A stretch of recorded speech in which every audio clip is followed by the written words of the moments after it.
قبل كل امتحان بتقعد تفكر مين من المراقبين هيقف عليك. اظن احنا النهار وعيب امسك حد بيغش ولا بيتكلم مع اللي جنبه. الامتحان سهل خالص. تعرف ان المراقبين اكتر من شخصيه؟ تعال احكي لك شخصياتهم عشان تعرف تتعامل معاهم ازاي. اول نوع هي المراقبه الرغايه اللي بتسيب الفصل كله وتقعد تتكلم مع المراقب او المراقبه في اكل النهارده ومشاكل بكره، وبيسيبوا اللجنه كلها ويجوا يقعدوا جنبك. تاني نوع المراقب اللي ماسك الوقت كانه ماتش كوره وبيقعد يعدلك تنازلي. تالت نوع بقى هي المراقبه اللي بتحسسك بحنان الام، كل شويه تسالك هو الامتحان عامل معاك ايه يا حبيبي؟ سايب الورقه فاضيه ليه؟ تحس ان شويه هتدخل عليك بالسندوتشات والشاي ابو لبن.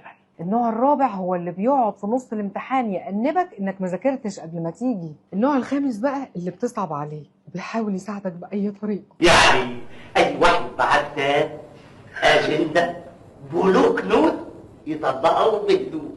بايه؟ بهدوء. وتبقى محظوظ لو لقيته. النوع السادس بقى اللي بيفضحك في الدور كله لو لقاك خلصت الامتحان. النوع الاخير وهو الاخطر وهو المراقب ذو نضاره الشمس. أنا عصمت المرغني، ضابط مخابرات سابق، نفذت أكتر من 3400 عملية ناجحة من أصل 2000. وده واحد بيدخل لك اللجنة بنضارة شمس، متبقاش عارف هو باصص فين ولا لمين ولا ايه. امنع كلام.